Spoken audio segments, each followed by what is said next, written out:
में सबका स्वागत मेरे YouTube channel BTS Korean army के परवरिंग भोजपुरी सॉन्ग। तो आज मैं आप लोगों को ये बता दूं कि आपकी प्यारी सी love story mafia's wild obsession अब खत्म हो चुकी है। तो नेक्स्ट स्टोरी के लिए आप लोग कमेंट कीजिए। तब तक के लिए आज हम लोग एक वन शॉट सुनेंगे जो कि हमारे जिनको का ही है। तो चलिए स्टोरी स्टार्ट करते हैं। इस स्टोरी का नाम है जो कि मैंने इसे लिखा है, ये मेरी स्टोरी है। तो इस स्टोरी का नाम जो कि मैंने फोर्स लव मेकिंग रखा है। तो इस स्टोरी का आप लोगों को एक डेमो में आज सुनाऊंगी। बाकी स्टोरी में और भी ज्यादा हॉट रोमांस होगा, लेकिन मैं अपनी इस वन शॉट में थोड़ा कम ही रोमांस दिखाऊंगी। तो चलिए स्टोरी स्टार्ट करते हैं। हमारी प्यारी सी जिमिन जो कि अपने घर की महारानी होती है, वो बहुत ज्यादा लग्जरियस मैंशन की मालकिन होती है। उसके मॉम डैड उसे बहुत ज्यादा प्यार करते हैं, इतना कि वो खुद ही नहीं समझ पाती कि उसके मॉम डैड उसे क्यों प्यार करते, क्योंकि वो इकलौती होती है। ऑफ कोर्स उसे उसके मॉम डैड प्यार करेंगे। और हम देखते हैं कि हमारा शेकी जो कि माफिया किंग होता है, और वो बहुत ज्यादा ही खड़ूस अड़ियल टाइप का होता है। वो जो कि अपने ही गुस्से को काबू नहीं कर पाता है। उसे नहीं पता कि उसे क्या करना चाहिए, लेकिन वो करता है। इसी तरीके से हम देखते हैं कि हमारी जो जिमिन है वो क्यूट और स्वीट टाइप की है। मतलब उसका माफिया वगैरह से कोई चक्कर वक्कर नहीं होता, उसका कोई लेना देना नहीं होता। वो बहुत ज्यादा दयालु होती है, वो लोगों की हेल्प करने की बहुत ज्यादा शौकीन होती है। इसी तरीके से एक दिन हमारी जिमिन अपने कॉलेज के लिए जा रही होती है। उसने न्यू कॉलेज ज्वाइन किया होता है, तो उसे बहुत ज्यादा खुशी होती है। तभी रास्ते में उसे एक एक्सीडेंट होता दिखाई देता है। ये जेकी की कार से होता है, और वो जिमी जो कि कॉलेज के लिए निकली होती है, और वो बहुत ज्यादा ही प्यारी लग रही होती है। यहाँ वो एक्सीडेंट को देखकर उसका दिमाग सड़क जाता है, वो पागल सी हो जाती है कह सकते हैं, क्योंकि उसके अंदर दयालुपंता का बहुत ज्यादा ही क्रेज होता है। तुरंत ही आती है वो ना देखती ना ता देखती है, जेकी को ऊपर चिल्लाने लगती है, जेकी को भड़कने लगती है, जेकी से कहती है कि पैसे निकालो पैसे निकालो। जेकी हमारा जो कि शौक था, क्योंकि वो अच्छे तरीके से जानता कि वो इंसान जो है वो इंसान एक बहुत ज्यादा जाना माना शोर है। तो जेकी जिमिन को समझाता है, लेकिन जिमिन जो कि उसके ऊपर बहुत ज्यादा गुस्सा करती है। तो जेकी कुछ नहीं बोलता, 2-3 गड्डी निकाल के उस आदमी को दे देता है, क्योंकि वो अच्छे से पता है कि उससे पैसे कैसे निकलवाने हैं, तो उसे देने में कोई भी हर्ज नहीं होता। इसी तरीके से जिमिन जो कि अब देखती है, तो वो इंसान जो ठीक से चल नहीं पा रहा था, एक्सीडेंट हो चुका था। उसने फेक खून निकाला अपना, और उसके बाद वो उठकर भागते हुए वहां से गायब हो जाता है। सारे जो आदमी होते हैं वो इस तमाशे को रोज रोज देखकर बोर हो चुके थे। तो वो जब जिमिन जेकी से लड़ रही थी, उससे पहले ही वो लोग वहां से हट गए थे, क्योंकि उन्हें पता होता कि जेकी आखिर शेष क्या है। इस तरीके से हम देखते हैं कि जिमिन हमारी मासूम से बेचारी, उसे कुछ पता नहीं था, तो उसने बहुत ही आराम से अब उस सब चीजों को हैंडल करने की सोची।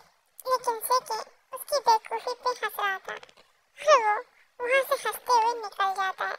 जिमिन जो कि शौक थी, माना कि वो बहुत ज्यादा ही इनोसेंट है, लेकिन कोई इतना ज्यादा इनोसेंट कैसे हो सकता है। एक चोर को उसने पैसे दिला दिए, सारे आदमी उसे देख रहे थे, उसे बहुत ज्यादा एम्बैरेस फील होता है, और वो कॉलेज के लिए निकल जाती है। कॉलेज में जाती है तो अपने फ्रेंड्स से मिलती है और उन्हें सारी चीजें बताती है। सारे फ्रेंड्स भी हंसते हैं और कहते हैं कि हाँ, उस रोड पे ऐसा होता है, क्योंकि वो आदमी अक्सर ऐसे नाटक करता है जब कोई उसे भोला इंसान दिखता है, जैसे कि तुम। वो तुम्हारी वजह से ही उस गाड़ी के सामने आया, और जिस गाड़ी के सामने आया था ना, मैंने सुना वो माफिया किंग की गाड़ी है। माफिया किंग बहुत ज्यादा ही डेंजरस है। वो उसका नाम शायद जेकी था, है ना।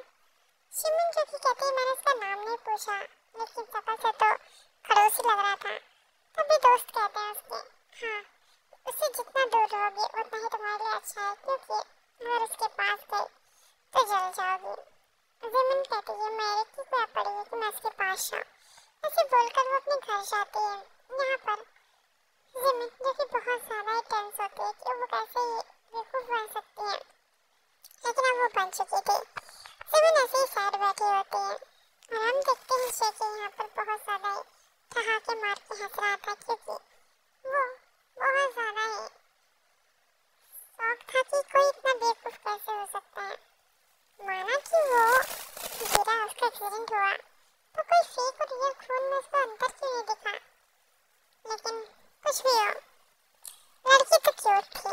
तभी शीतू उसकी इन्फॉर्मेशन निकलवाता है। पता चलता है कि वो बहुत ही बड़े बाप की लड़की है और वो बहुत ज़्यादा रिच और अमीर है।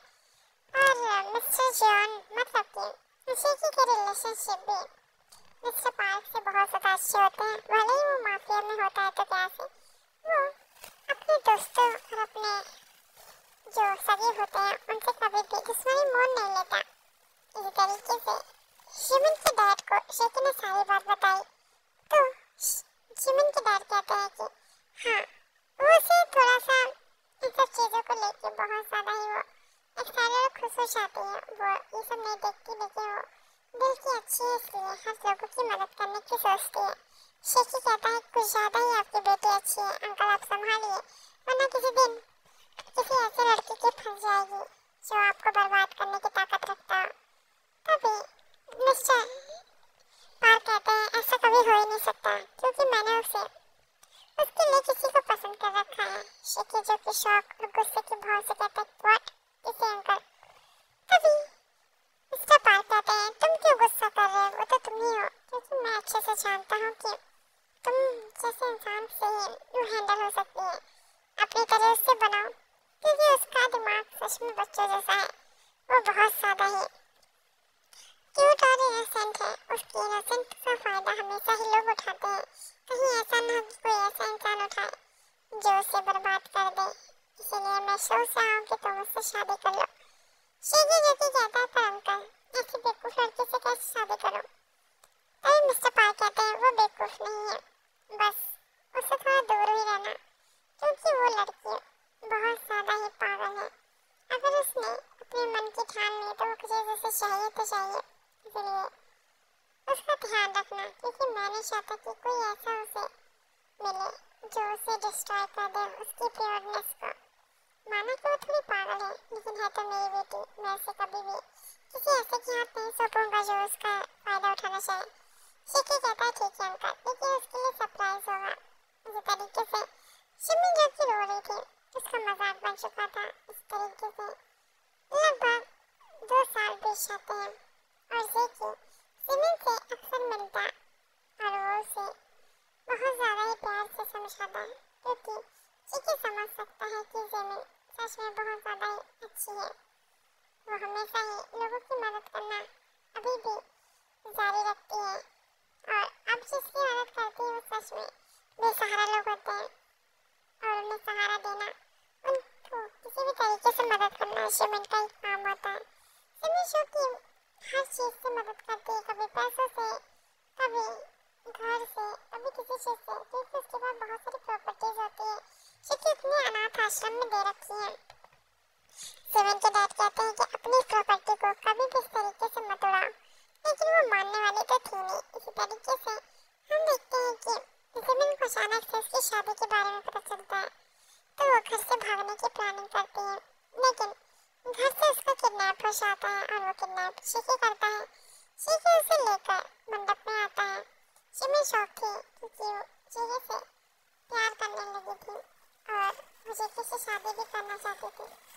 यहाँ हम देखते हैं जिमिन जिस मंडप से भागी थी उसी में आ गई थी, लेकिन उसे ये पता था कि जेकी से ही उसकी शादी होगी क्योंकि जेकी एक पागल है और वो उसे शादी कर ही मानेगा। बस फिर क्या था।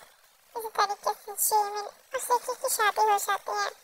जेकी उससे कहता है कि तुम घर से भागी तो क्या तुम्हें मुझसे शादी नहीं करनी थी।